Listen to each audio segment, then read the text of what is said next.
Está bien. Hola Marilina, ¿estás allí?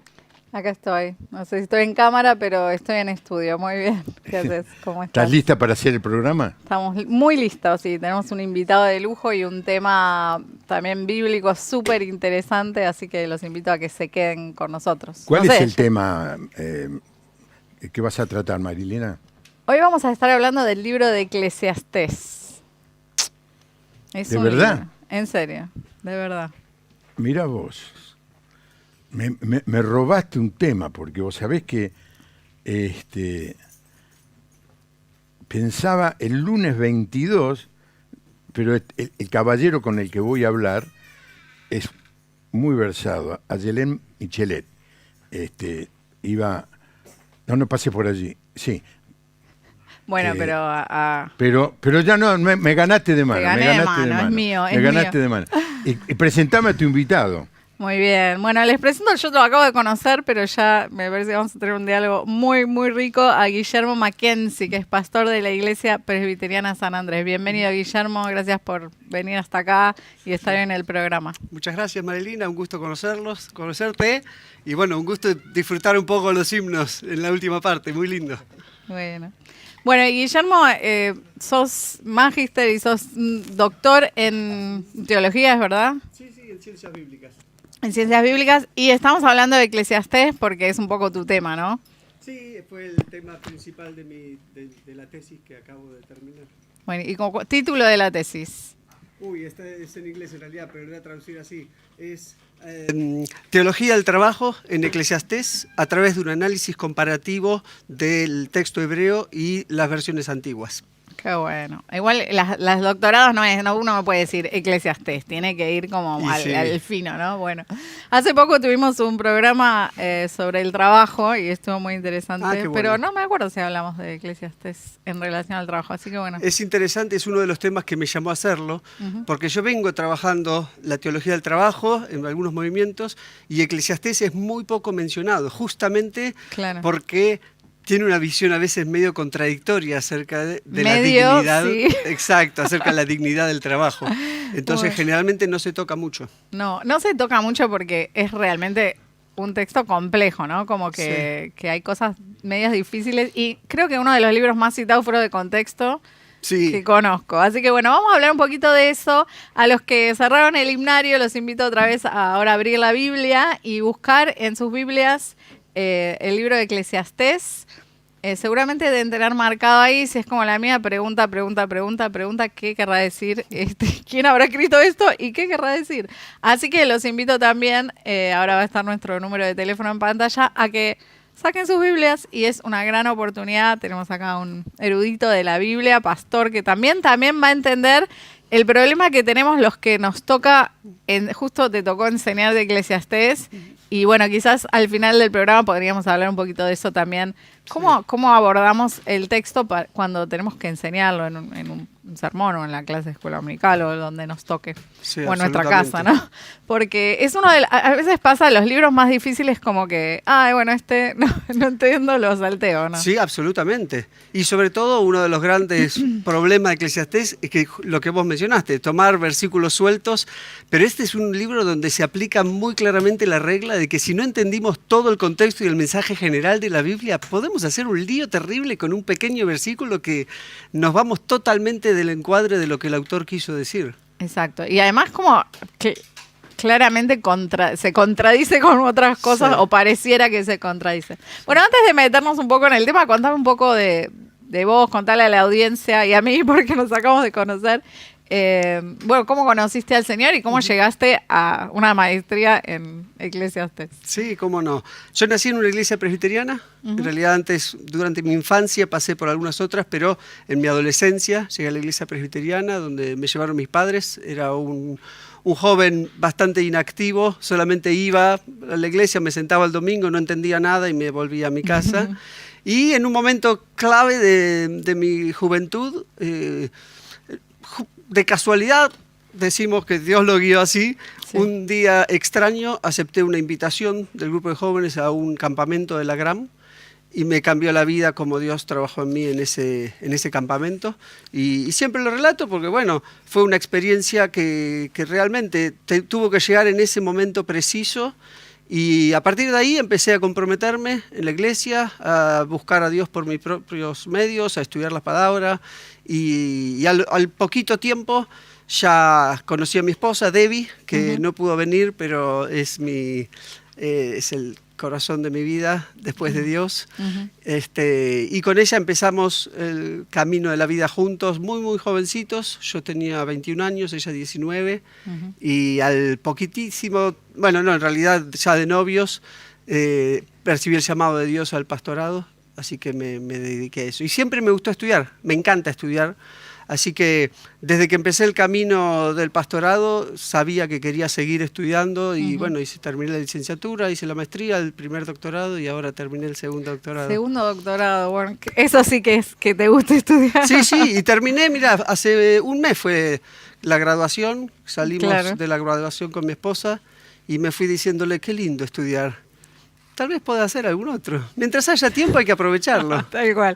Yo estoy a un mes de terminar mi maestría, así que estoy qué lindo. También en teología y felicitaciones. ¿Cómo puedo seguir con esto?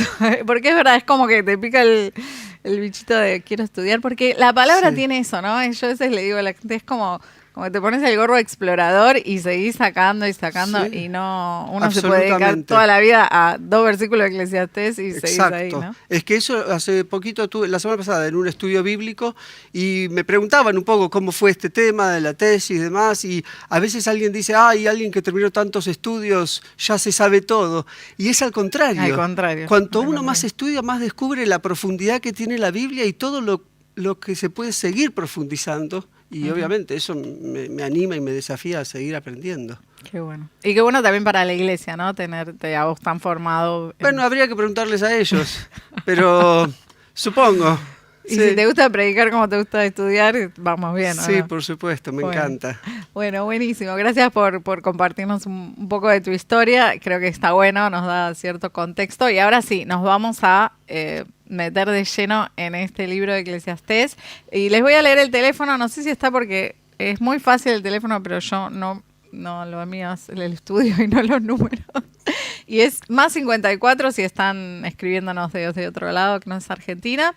Y 911-2777-0000. Nos mandan un WhatsApp, me llegan los mensajes y si tienen preguntas sobre Eclesiastés, acá estamos acá está para contestar y yo estoy para hacer las preguntas. Porque yo digo, oye, pero yo estudié esto, pero tal bueno, cual, creo que lo que voy a aprender mucho hoy. Vamos a arrancar por el nombre, ¿no? Porque Eclesiastés, algunos libros de la Biblia más o menos se entiende de qué se trata. ¿Eclesiastés? Sí, el nombre Eclesiastés es la traducción en griego de una palabra hebrea que es Coelet. Coelet es como se identifica el autor, que el griego lo tradujo en Eclesiastés, que de alguna forma significa el que convoca una asamblea o puede ser el que enseña en una asamblea, y por eso Eclesiastés muchas veces se lo refiere como el predicador. Algunas versiones lo traducen como el predicador, y sale de ahí, de la etimología, la palabra Coelet. Muy bien. ¿Y tiene algo que ver con la iglesia, por la asamblea? Eclesia es la palabra en griego, el Eclesiastés está escrito obviamente en hebreo, pero la Septuaginta usó esa palabra. Claramente no se refiere en el tiempo en que se escribió a la iglesia, por supuesto. La palabra en realidad puede referirse a cualquier tipo de asamblea. Puede ser una asamblea social, una asamblea de la comunidad o una asamblea del pueblo de Dios. El libro no lo especifica. Y es una de las características de los libros sapienciales, en realidad, de los libros de sabiduría de la Biblia, que no necesariamente le hablan al pueblo de Israel, sino que en realidad comparten temas de la vida de cualquier persona, conceptos universales de la vida. Casos como Job, por ejemplo, que no es necesariamente para el pueblo de Dios, pero cualquier persona puede aprender filosofía de vida. Es verdad, porque realmente no hay ni historia judía, ni... Exacto. Quizás al principio el rey David, ¿no? Sí, por supuesto. No, y en el epílogo también. En el epílogo.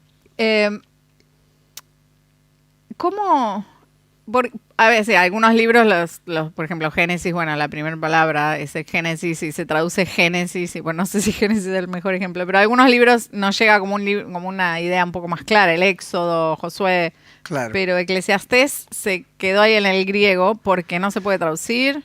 Sí. ¿Qué sería un buen equivalente si fueras traductor de la Biblia? No, en realidad el equivalente es el predicador o el maestro. El maestro. Entonces el título apunta a que viene una enseñanza. Prepárate que esto es para enseñarte. Por eso es un libro de sabiduría. ¿Y cómo es esto en los libros de sabiduría que dijiste son Proverbios, Eclesiastés, Salmos, Job, Cantares. Salmos, no todos, ¿no? Pero algunos sí. Sí. ¿En qué se diferencian o por qué es importante que sepamos, bueno, ojo que este es un libro Claro. de sabiduría? Excelente pregunta, buenísimo. Una de las cosas que tiene la Biblia es que tiene diferentes géneros y eso nos orienta en cómo interpretarlos. Entonces, la mayoría de los libros de sabiduría plantean, o por ejemplo, por lo menos Eclesiastés, Job y algunos otros, es una historia y te ayuda a entender tu humanidad y tu vivencia, la forma de encarar la vida a través de un texto, y no necesariamente uno puede extraer doctrinas o teología directamente de una historia. Es como también, en mucha menor medida, pero Jesús usa parábolas. Esas parábolas hay que entenderlas dentro de un propósito de la enseñanza, pero no se saca directamente una enseñanza como podría ser un pasaje del apóstol Pablo que sí habla, esto es así. Claro. Entonces, de ahí surge la dificultad de Eclesiastés, que sin saber bien todo el contexto, uno puede entender que este versículo habla directamente, pero si es sabiduría no habla directamente, habla siempre en un contexto específico de No, y uno historias. puede decir, bueno, todo es vanidad, o no sé, comamos y bebamos, que mañana voy a decir, bueno, Claro, no la ¿y qué tenía, hago con pero esto? se contradice. Y a mí me encanta esto de los géneros, porque a veces leemos tan mal, o leemos, por ejemplo, un proverbio, o sea, instruye al niño en su camino, y pensamos que es una promesa Sí. o una cosa doctrinal, y a veces tenés dos chicos y los instruiste igual, y uno se aparte de otro no, y vos decís, Exacto. o o la Biblia está equivocada, o hay algo que estoy leyendo mal, ¿no? Sí, Y muchas veces tiene absolutamente. que ver con el género, ¿no? Y sí, y digamos que lo estamos leyendo mal. Claro, obvio, creo que No es que la se Biblia aclara esté equivocada. Siempre la respuesta es que lo estamos leyendo mal, pero que es posible leerlo bien, ¿no? Tampoco Sí, hay que por tener supuesto. 2 doctorados para poder leer Eclesiastés, ¿verdad? Absolutamente. Eso. A veces la gente se asusta, no, tengo que estudiar mucho, y creo que... Claro. ¿Este es un libro más bien para ser leído en voz alta, como algunos libros, o es un libro más para ir Bueno, la escudriñando? tradición judía hasta el día de la actualidad lo siguen leyendo en un momento específico del año en comunidad, todos los años se lo lee, y sí, hacen reuniones específicas para leer el Eclesiastés. El Eclesiastés habla a una comunidad, o sea, Claro. el libro está pensado en términos comunitarios, no significa que no podemos leerlo en casa. No, obvio. Pero me parece que pero a es veces algo que nos se comparte. perdemos un poco, ¿no? Eso, porque me Sí. imagino a uno tipo actuando al predicador y poniéndole cierto énfasis, sí. que a veces me parece como hasta irónico, bueno, ya vamos a llegar ahí, Sí. pero que es mucho más rico leerlo en comunidad. Así que bueno, ahí les dejo la tarea a los televidentes, júntense con otros y léanlo. Tal cual. Hablábamos un poquito antes que este es un libro, bueno, que está en el Antiguo Testamento, obviamente, y vos me decías que no siempre, no está como muy claro que siempre haya sido parte del conjunto de libros del Antiguo Testamento. ¿Sí? Claro, es parte de los textos de la escritura hebrea. Las escuelas rabínicas se debatían si debía o no debía estar. Y justamente el punto central de quienes proponían que en realidad era un error mantener a Eclesiastés dentro de los libros inspirados es justamente porque entendían que hay contradicciones. Claro. Entonces, si hay contradicciones, entonces no puede ser el mismo Dios que inspiró este texto y que inspiró otros textos de la Biblia que dicen algo aparentemente diferente. Pero bueno, finalmente ganó la escuela rabínica que defendía la autoridad de este libro, y en particular esa decisión se basa mucho en el final del libro, en los últimos versículos. Que redime ahí un poco. Exacto, todo. le da otro sentido de decir, espera, entonces sí, está hablando del temor al Señor, está hablando de obedecer la ley de Dios, está hablando de que va a haber un juicio final. Entonces eso dice, bueno, por lo menos termina bien. Está bien. Y eso no es como, hay como una llave para interpretar el resto del texto, serían esos últimos versículos. Esos últimos versículos son clave porque en realidad vos decías ¿Los algo... podemos leer? Porque Sí, somos la podemos gente leerlo, que por supuesto. saque su Biblia. Yo voy a sacar mi celular, estuve mal. Sí, es clave eso. Porque a veces hablamos los últimos versículos y son estos. Claro. Eclesiastés, capítulo 12. Y después me gustaría después leer los últimos, vamos a los primeros, porque ahí arranca todo. Claro, en realidad Eclesiastés tiene una particularidad que también fue objeto de mucho debate, y es que tiene una introducción y un epílogo que parecieran ser escritos por una persona diferente que la persona que escribió el cuerpo central de la carta, del mensaje. Obviamente que eso se debate. Hay quienes defendemos una única autoría de todo el libro, y ahora si querés nos metemos en eso, y algunos eruditos dicen, no, claramente hay una voz al principio, un cuerpo del mensaje y un epílogo que trata de explicar lo demás. Yo digo que no hace falta pensar en dos autores, sí, claramente hay dos voces. Okay. Es como que una persona, y esto está basado en textos de la antigüedad, que hay textos, por ejemplo, entre los asirios y los acadios, que hay biografías donde uno mismo se hace una autointroducción, después cuenta la vida y termina en tercera persona contando lo que acaba de decir. Es como un recurso literario. Exacto. De ellos. Un recurso literario para dar un mensaje claro. Y no sé cuánto avanzar y deschavar el final.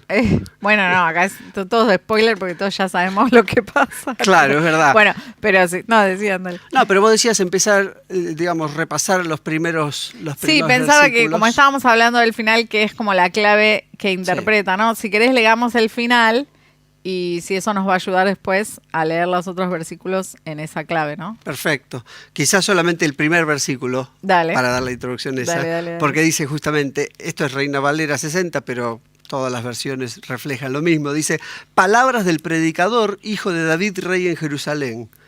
Entonces, si el que empieza diciendo palabras del predicador, evidentemente no es el predicador.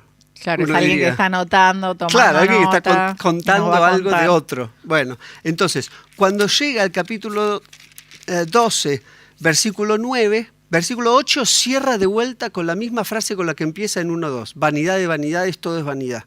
Que se repite un par de veces. Y ahí llegaremos, ahí prometo. Pero ahí como que empieza y cierra con vanidad de vanidades, todo es vanidad. Y en el versículo 9 vuelve a hablar esa tercera voz, esa voz en tercera persona. Cuando dice, y cuanto más sabio fue el predicador, entonces te das cuenta que ahora está de vuelta la otra voz. Claro. La que introdujo al predicador y ahora una voz que va a concluir al predicador. Y entonces explica qué le pasó a este predicador. Dice, tanto más enseñó sabiduría al pueblo, e hizo escuchar, e hizo escudriñar, y compuso muchos proverbios. El versículo 10 es parte de la ironía que uno podría llegar a pensar. Dice, procuró el predicador hallar palabras agradables y escribir rectamente palabras de verdad. Como definamos este versículo, vamos a leer el resto de Eclesiastés. ¿Por qué? Porque dice, procuró. ¿Procuró o procuró?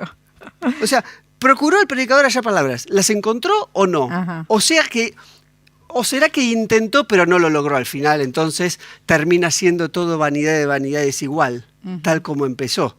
Alguien podría pensar e ilusionarse, es decir, empieza diciendo vanidad de vanidades, todo es vanidad, pero seguro va a terminar bien. Decime que se puso a investigar la vida con su sabiduría, con su experiencia, con su poder, porque está representando al rey, y termina igual.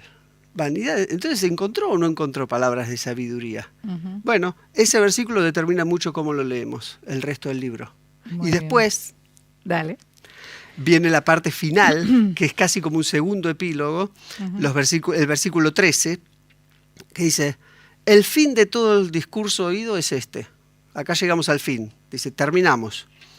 Teme a Dios y guarda sus mandamientos, porque esto es el todo del hombre. Porque Dios traerá toda obra a juicio juntamente con toda cosa encubierta, sea buena o sea mala. Entonces, más allá de cómo leamos Eclesiastés, con sus contradicciones, con sus frustraciones, con a veces parece que la vida no tiene sentido, Ujú. Termina Eclesiastés diciendo, y bueno, quizás la vida no parece no tener tanto sentido, pero igual vení, temamos a Dios y obedezcamos su palabra, porque a la larga vale la pena. Aunque a veces no se encuentra valor en las cosas cotidianas o las frustraciones cotidianas de la vida. ¿Y qué manera de resolver el dilema humano, digamos? Bueno, porque justamente. es justamente eso. Y si es algo de Eclesiastés, es un libro honesto. No creo que hay nadie que lo lea y diga, esto nunca me lo había preguntado. No, Claro. ante la vida, uno dice, ¿para qué estoy? ¿Para qué sirve? ¿Para qué trabajé? ¿Para qué enseñé? ¿Para qué? Y él se hace esas preguntas de una manera muy honesta. Entonces, a mí me parece que es un libro genial, bien interpretado, porque nos da también esa libertad de ser honestos nosotros, ¿no? No Sí. tenemos todo tan claramente resuelto. Sí, ¿verdad? además a mí me gusta porque uno podría pensar en personas o en sectores de la sociedad que pasan un mal momento y que para ellos la vida es difícil, pero Salomón escribe desde la postura de un rey, que uno tenía diría, todo. se supone que tiene la vida resuelta. Ujú. Y sin embargo, identifica también a la persona que humanamente pareciera tener todo resuelto, pero hay una búsqueda interna no satisfecha, una búsqueda espiritual, podríamos decir, que aunque tiene todo lo material, no encuentra sentido a su vida y no ve que valga la pena la vida. Tal cual.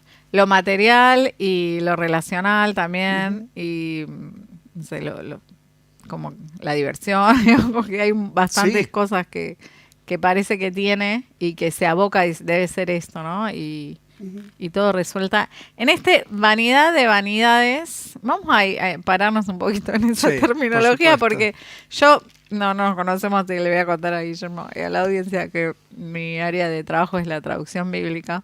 Y a veces como que la Reina Valera me produce cierto como, no sé, digo, estamos en el siglo XXI, podríamos Sí. buscar, ¿cuál es tu versión favorita de esta idea cuál es la idea hebrea original y por qué es vanidad de vanidades, o hay mejor manera de expresar ese concepto? Sí, claramente. De hecho, yo soy de los que sostengo que esta es una traducción, esa frase, vanidad de vanidades, que produjo mucho de la incomprensión de Eclesiastés. Claro. Injustamente, porque es una traducción. Si estudiamos el hebreo, ya ahí se nos plantea un panorama un poco diferente. Entonces, Claro. Porque cuando yo leo vanidad, bueno, primero me parece que alguien en esto, no sé, se lo vaya a mi hija adolescente y me va a mirar como no tengo ¿Qué es esto? vanidades, no sé, Sí. me miro en el espejo. Pero digo, vanidad, como que bueno, que todo es... No, la verdad, no sé. Vamos Sí. al hebreo. Vamos Sí, al sí, tal hebreo. cual. La palabra hebrea que se usa ahí es hevel. Ujú. Hevel, etimológicamente, en su reducto máximo, es como vapor. Ok. Es como algo que se te fuma de las manos y Humo. tiene sentido con la otra figura que usa Eclesiastés, que es como atrapar el viento. Ok. Es ese concepto, y por eso, como Eclesiastés complementa esta frase con la idea de es correr tras el viento, es como querer atrapar el viento, bueno, claramente esa palabra Hevel se puede traducir como humo, como vapor. Es decir, algo que existe, pero no lo puedes... Es muy difícil de entender. Exacto, es como, hay dos formas, digamos, o varias, pero una es pensar en lo efímero, es como aparece y desaparece, que no necesariamente tiene un concepto negativo. No. Que sea efímero no significa que sea malo. Que sea efímero significa que puede ser buenísimo, pero dura un instante. Entonces, una cosa es decir la vida es vanidad y otra cosa es la vida es efímera, que de hecho es un principio que la Biblia repite varias veces, Claro. que somos como hierba, que también perece. Hoy estamos, mañana no estamos. Exacto, Y entonces- nadie tiene control tampoco de cuánto va a durar. Tal cual. Entonces, pensar que Eclesiastés dice que la vida no es digna porque dice que todo es vanidad, y entonces por eso es contradictorio con el resto de la Biblia, es no entender el concepto principal de Hebel. Claro. Porque si la Biblia dice que la vida es digna, Ujú. Eclesiastés también dice, sí, claro que es digna, solo que es efímera. Y la otra forma de traducirlo es también con la idea de algo que aparece y desaparece, es esta dificultad de captarlo, de comprenderlo. y en ese sentido algunas traducciones lo traducen como lo absurdo. No me acuerdo cuál era, pero absurdo, lo absurdo de lo absurdo. Y porque apunta más a que no lo puedo entender. Entiendo. Acá la Nueva Traducción Viviente dice, nada tiene sentido, ningún sentido en absoluto.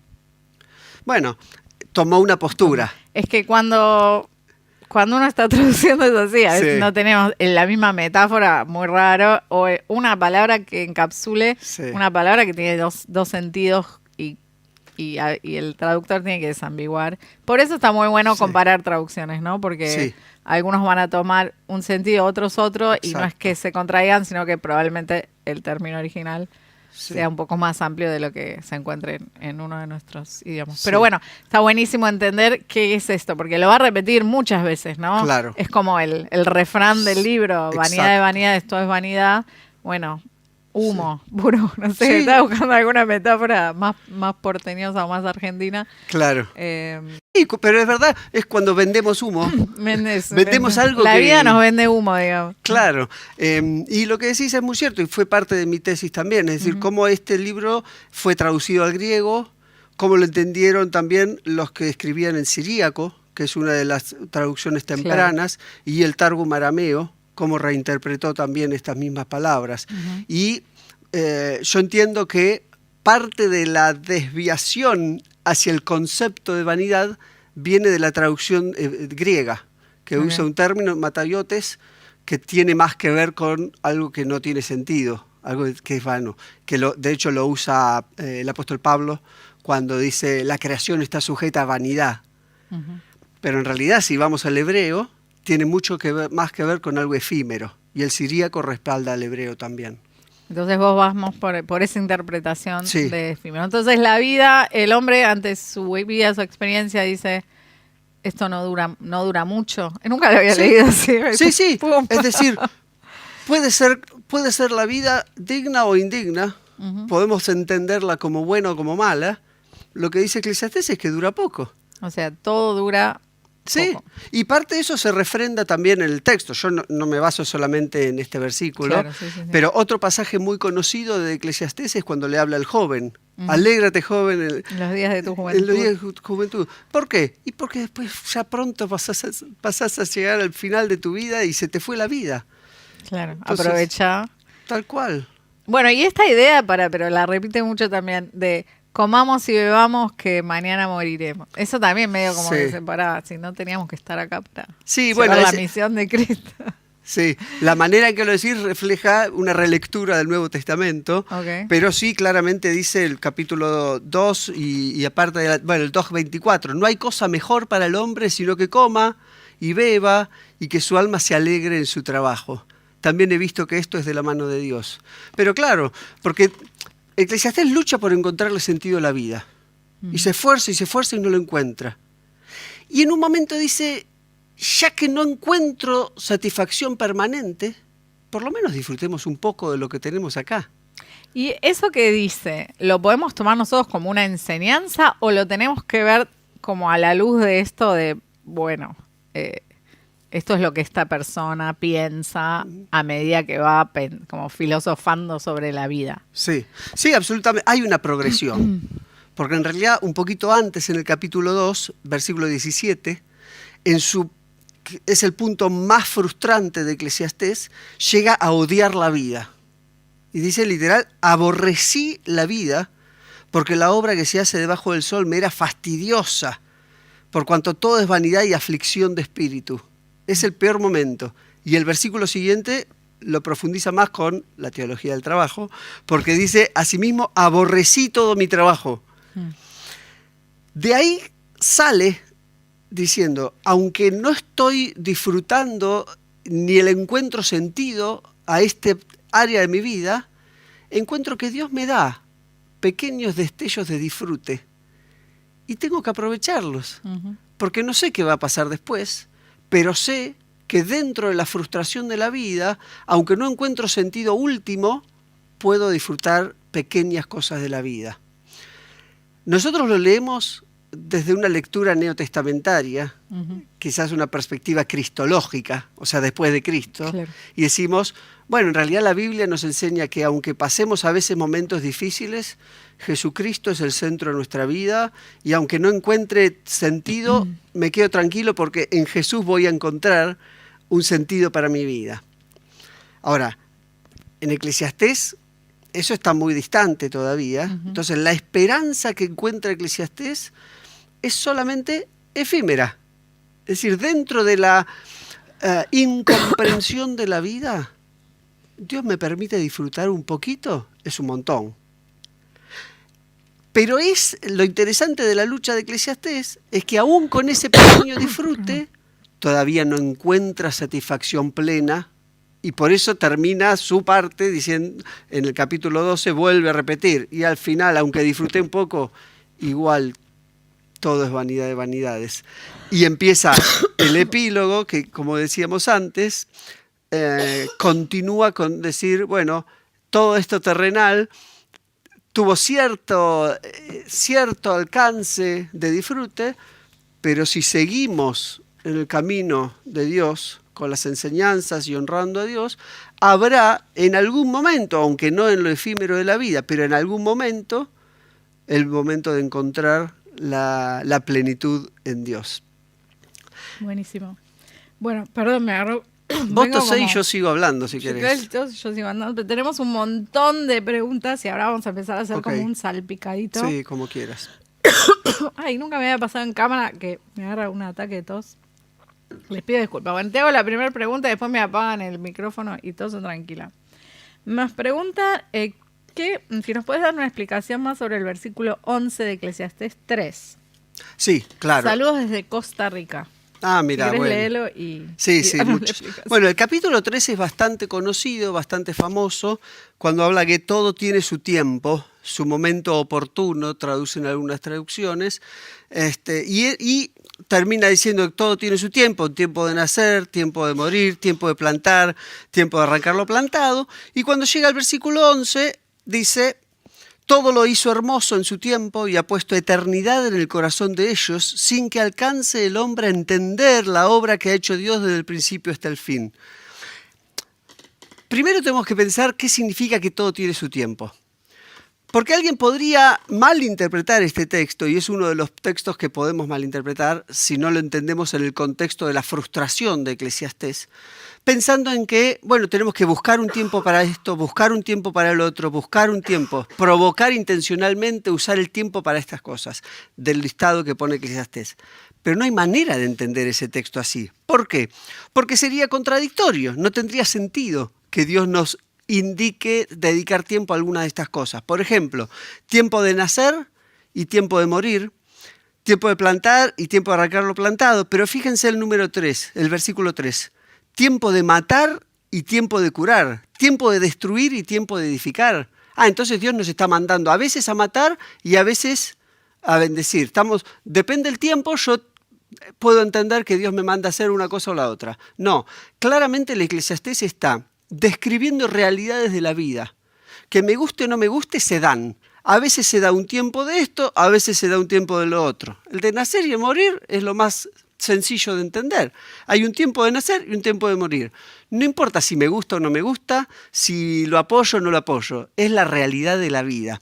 Entonces, cuando llega al versículo 9, con esta frustración de ver diferentes tiempos, dice, ¿qué provecho tiene el que trabaja de todo lo que se afana? Y en el 11, entonces, habla de que Dios, aunque yo no lo vea, hizo todo hermoso en su tiempo y ha puesto eternidad en el corazón de ellos.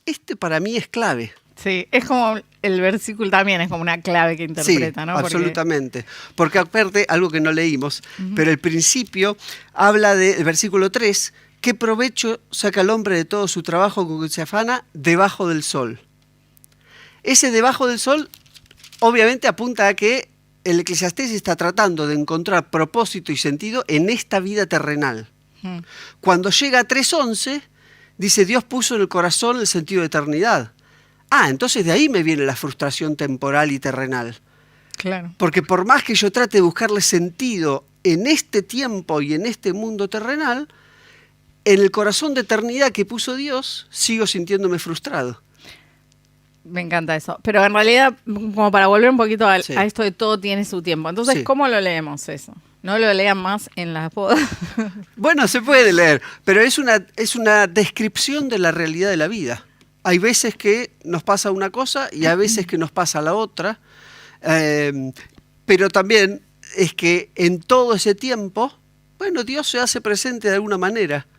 Ahora, está buenísimo este versículo de la eternidad y nos agarramos de ahí porque de algún lado hay que agarrarse en este texto. Sí, Pero también es verdad que hay un montón de versículos que como que uno dice, como que no hay como como que no hay esperanza después de la muerte. Es decir, bueno, porque se acaba y eso también es medio chocante, ¿no? sí. A ver si tengo alguno acá. El 9:5, por ejemplo. Sí, Porque los que viven saben que han de morir, pero los muertos nada saben ni tienen más paga porque su memoria es puesta en olvido. ¿No? pero de vuelta, Eclesiastés está buscando sentido debajo del sol, en esta vida. Entonces dice, una vez que morimos, ya no tenemos manera de cambiar lo que vivimos bajo del sol. Okay. No es que está negando el No más allá. necesariamente Aunque bueno, niega. el Antiguo Testamento tampoco nos da tanto Exacto, detalle del más tal allá, cual. para decir la verdad. Sí, y aún así es la percepción de lo que el Eclesiastés siente, que no puede esperar a morir, porque quiere propósito acá en esta tierra. Porque si en ese punto le decimos a Eclesiastés, no te preocupes que tu vida no tiene sentido acá, porque va a tener sentido después. Eclesiastés dice, pero yo quiero sentido acá, Obvio. no me interesa después.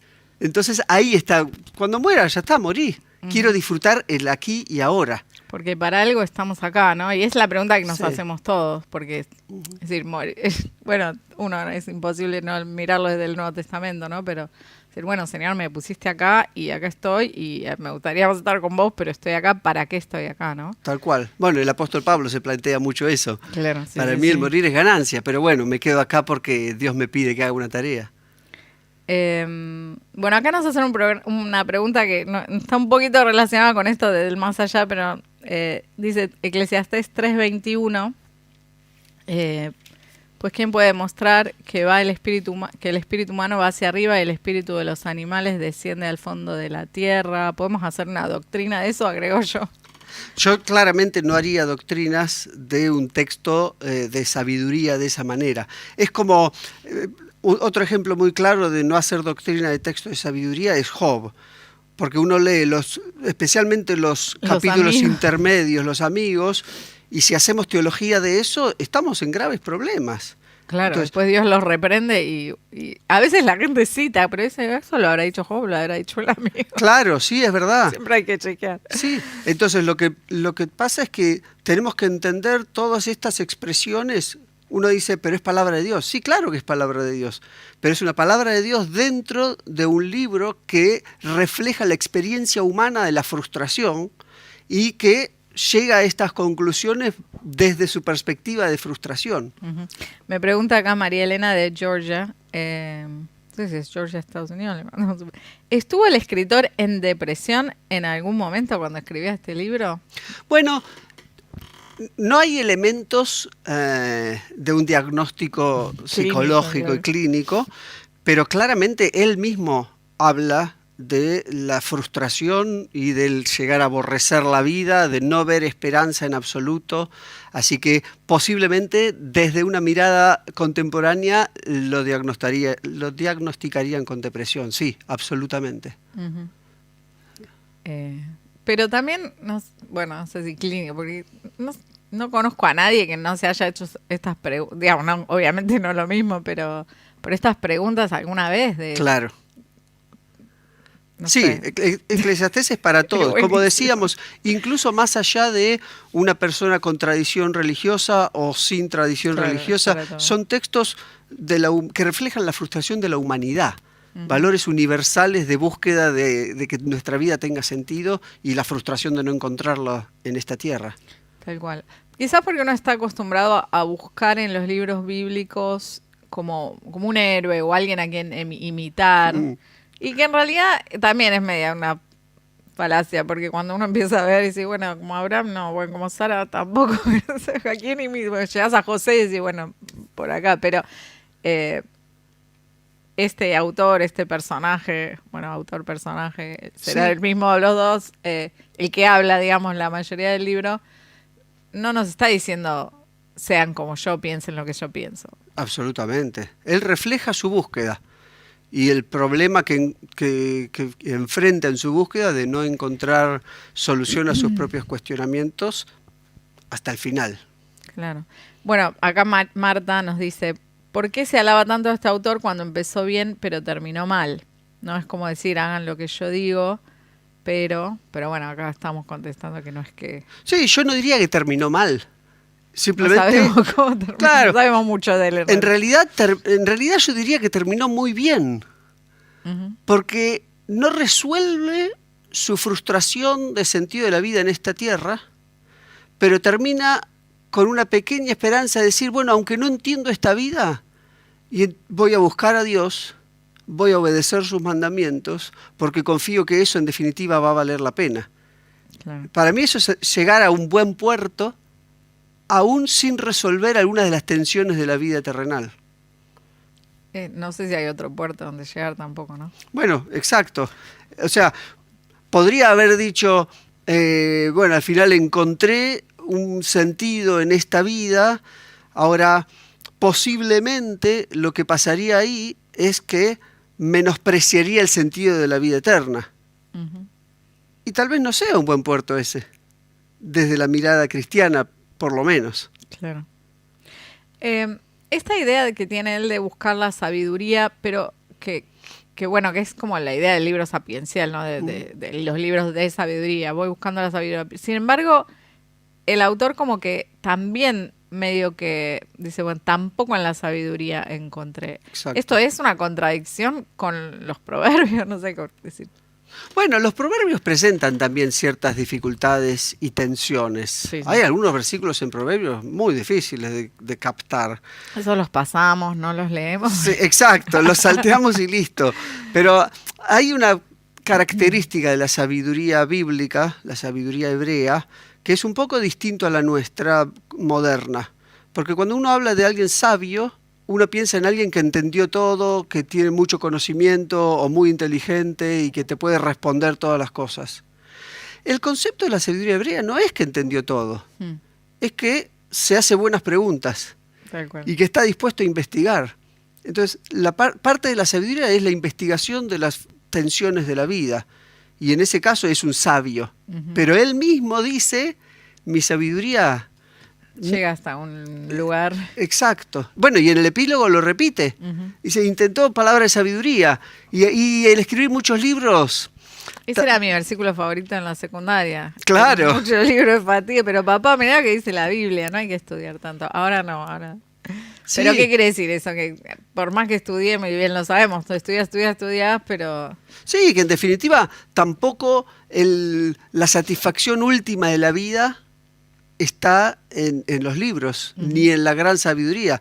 Te sirve para entender un poco mejor lo que nos está pasando en la vida, pero yo creo que eso es una semilla justamente de que, aunque nuestra humanidad parezca completa, falta algo, y es el sentido espiritual de eternidad.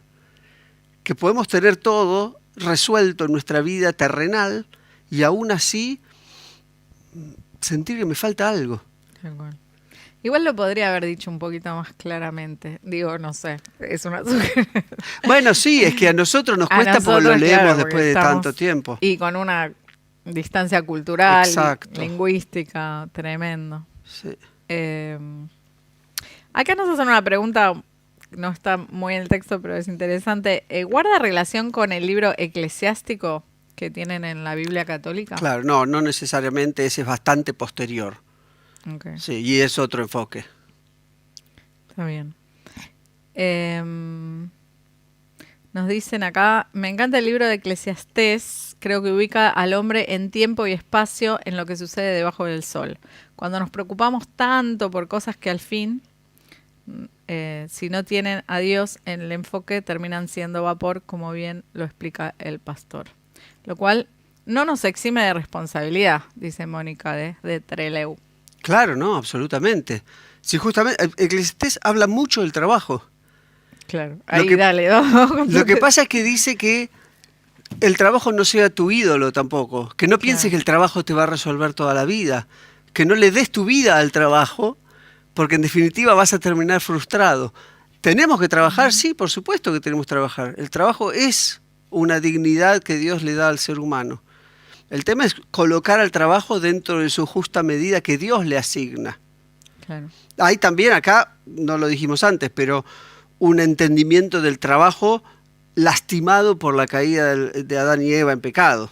Ujú, Que claro, ¿no? la dignidad del trabajo en Génesis 1 y 2 es una, y en Génesis 3 entra el sudor de la frente, Ujú. la frustración, y entonces el Eclesiastés dice, y sí, yo experimento esa frustración del trabajo, pero también entiendo que hay un Dios más grande, que es el que verdaderamente puede darle sentido a mi vida, y el trabajo sea parte de mi vida, pero no mi vida entera.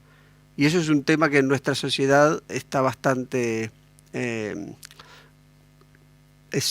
está bastante mal interpretado, el lugar del trabajo en nuestra vida. Sí, tal cual. Bueno, en lugar de tantas cosas, ¿no? Porque Sí. creo que en este tratar de responder, al no tener a lo eterno, la eternidad, este sentido, bueno, lo tratamos de suplir con otras cosas y una de esas es el trabajo y otra es el placer, la comida, Tal cual. la sabiduría, el estudio, lo que sea que pongamos. Y está bueno que él va por todas estas cosas que nos dan, no sé, un poco el vino, ¿no? Y pensar Tal en las cual. adicciones. Es como que va probando todo, Sí, menos ser pobre, esa me parece que no la hizo, pero... sí, pero y sería sí, contradictorio como rey. claro, pero sí una cosa que me impactó, porque digo, bueno, lo voy a leer todo entero, que eso también hay que hacer, ¿no? Leerlo Sí. entero. Pero esta idea de frustración de que trabaja y después por ahí los hijos o el que Exacto. viene después desperdicia o no valora su trabajo. Sí. No, eso también es como bastante fuerte, porque uno quiere dejar un legado, pero tampoco Claro. depende de uno. Es un poco esa impotencia, ¿no? Sí. Impotencia por ahí sería una buena. ¿Qué impotencia esta vida? Sí, sí, Nos da, porque absolutamente. no tenemos control Ujú, de nada de lo que pasa, ¿no? totalmente. Pero ese es un reconocimiento de que hay algo más allá de esto. No puede ser que esto sea solo. Y sí, el Eclesiastés dice, y al final tanto trabajé, tanto acumulé, Ujú. y se lo voy a dejar a alguien que no sé si es sabio o necio. ¿Y Que qué no van a hacer trabajó. con eso? No trabajó y al final recibe todo de arriba y me genera esa frustración.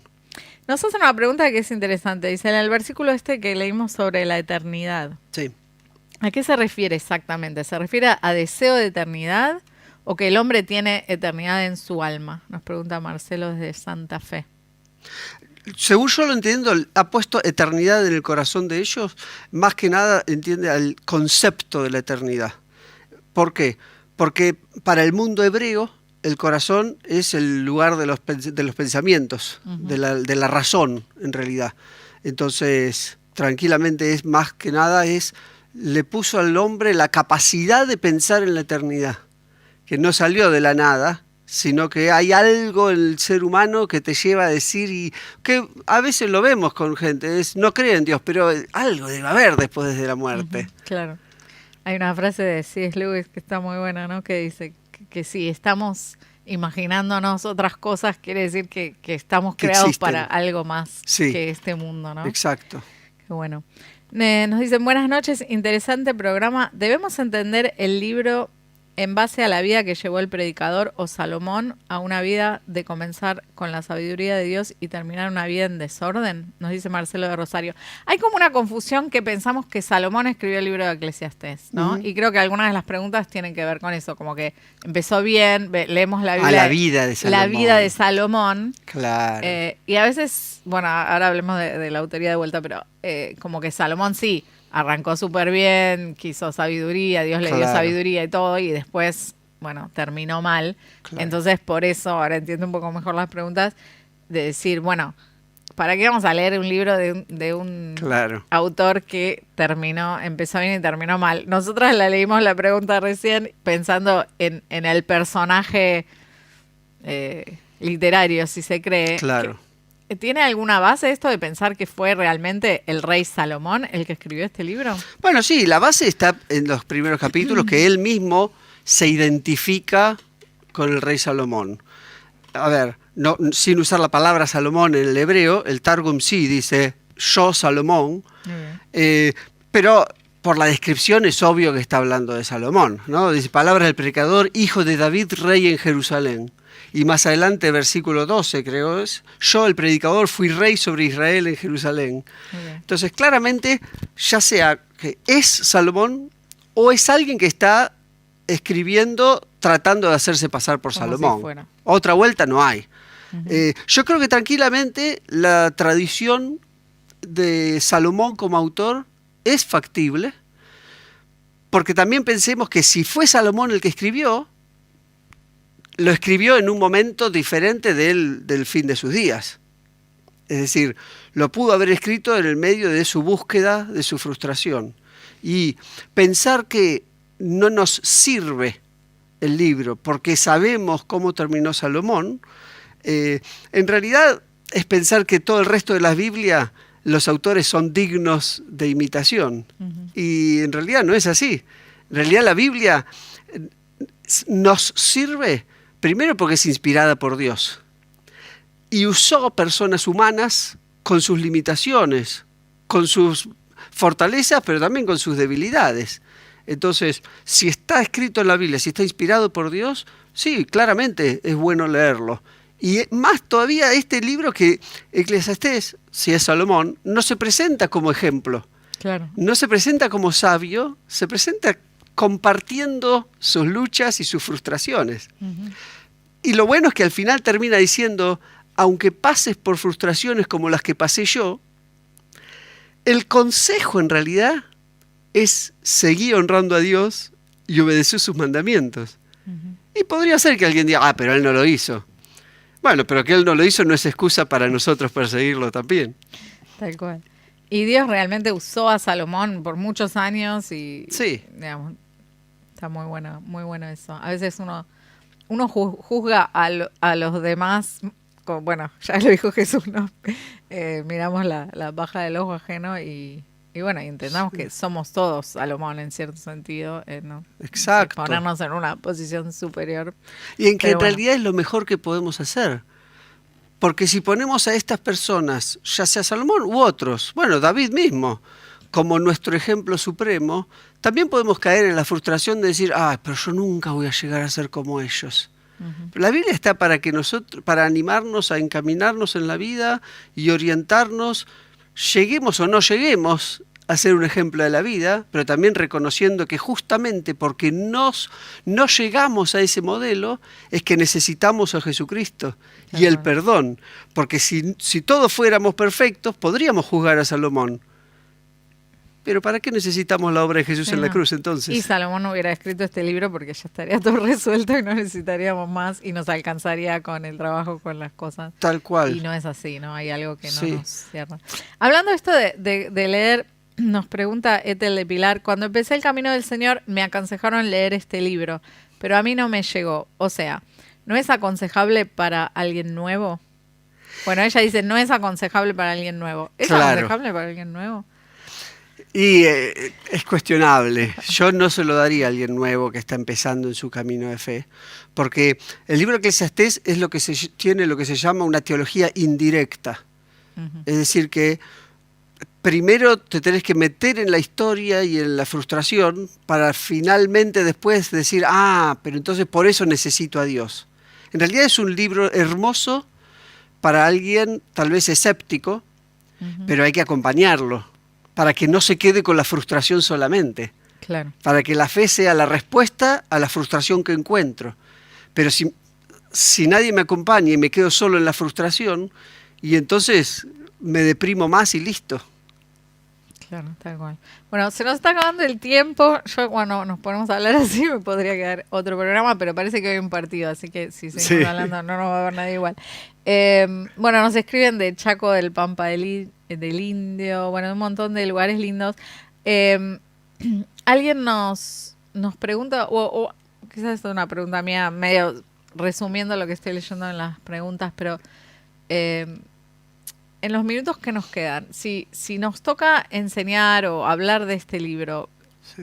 ¿cómo lo podríamos resumir? ¿Cuál sería una buena enseñanza para dejar del libro de Eclesiastés para así alguien nuevo, alguien que no sé, estaba leyendo en su plan, viste, Sí.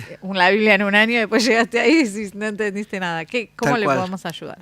La vida bajo el cielo es incierta, es efímera y a veces te va a costar encontrar el sentido de la vida en esta tierra, pero no pierdas esperanza, porque Dios llena nuestra vida de un concepto de eternidad donde realmente vamos a encontrar el verdadero sentido de nuestra vida, y desde una perspectiva del Nuevo Testamento, Jesús, en definitiva, es el que llena la satisfacción máxima que podemos tener.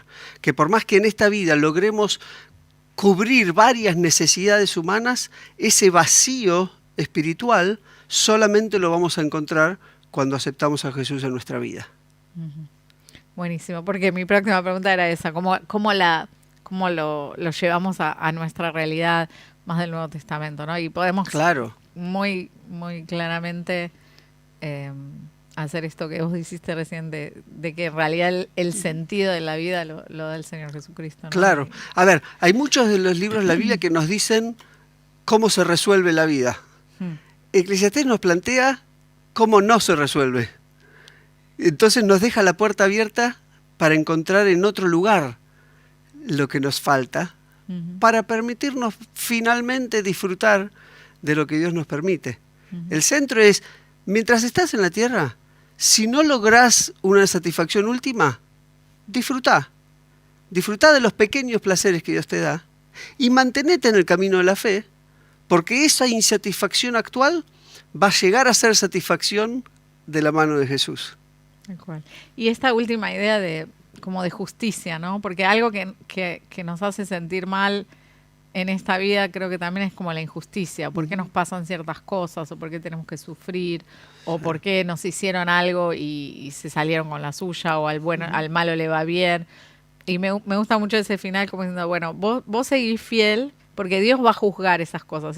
No es que va a quedar todo así sin resolver y nadie va, bueno, ya está, es puro humo, sino que para Dios no es puro humo, ¿no? Dios está fuera de esa idea de tiempo. Sí, totalmente. No hay nada más sólido que nuestro Señor, ¿no?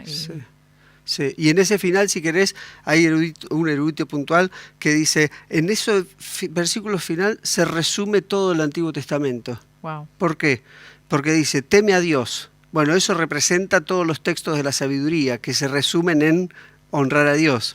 Obedece los mandamientos. Ahí se resume la ley de Dios. Y después, que toda obra será juzgada, se resume en los profetas. Entonces tenés la ley, la sabiduría y los profetas redondeando lo que te falta para encontrar el sentido de tu vida terrenal.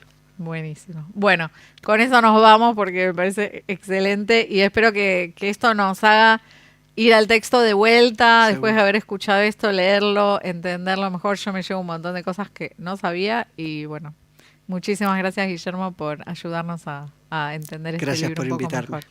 Y muchas gracias a la audiencia, vayan a ver el partido tranquilos y nos vemos pronto.